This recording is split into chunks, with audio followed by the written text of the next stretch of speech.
Manuel Reigosa xa pasou pola Deputación, Concello e hoxe foi a quenda da Delegación en Pontevedra da Xunta de Galicia. Cunha hora de retraso sobre a hora prevista, ali mantivo unha reunión co Conselleiro de Educación e o Vicepresidente da Xunta co fin de perfilar todos os detalles do edificio de Benito Corbal, un espazo importante para a Universidade e onde Reigosa adiantou que fixeron unha serie de cambios no plano de usos inicial.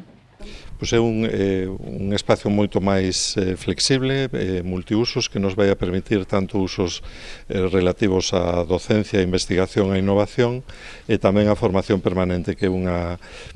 inquedanza que nos temos como equipo reitoral, incrementar a presenza da formación permanente ao longo de toda a vida para toda a cidadanía, para os nosos egresados e tamén para a xente que non participou aínda na universidade. Dende a Xunta, o Conselleiro de Educación destacou a boa relación que existe entre o Goberno galego e a Universidade e lembrou que o edificio de Benito Corbal terá un gran interese en canto a educación cultural da cidade. E que vai reafirmar a presenza histórica que leva tendo a Universidade de Vigo na vida urbana da cidade e tamén na dinamización, neste caso, do entorno na cual se ubican os edificios universitarios. É unha boa práctica que a Universidade este en contacto coa sociedade e, ademais das facultades, edificios deste tipo o que van posibilitar que se abra a Universidade á sociedade, que a sociedade se beneficie, tamén que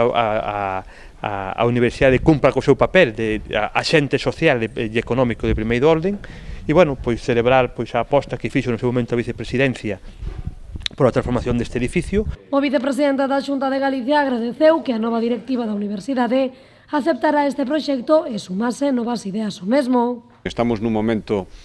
na obra de Benito Corbal, na que xa era necesario tomar decisións definitivas, estou falando de decisións de disposicións físicas, como teñen que quedar as dependencias definitivamente, polo tanto,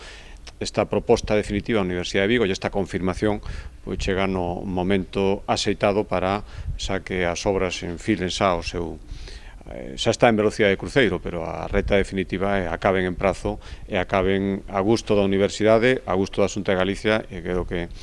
ao final será a gusto da cidadanía de Pontevedra e de todos os que teñan que utilizar estas dependencias. Un proxecto que contará cun investimento de máis de 4 millóns de euros e que estará rematado se se cumpren os prazos no primeiro trimestre do 2019.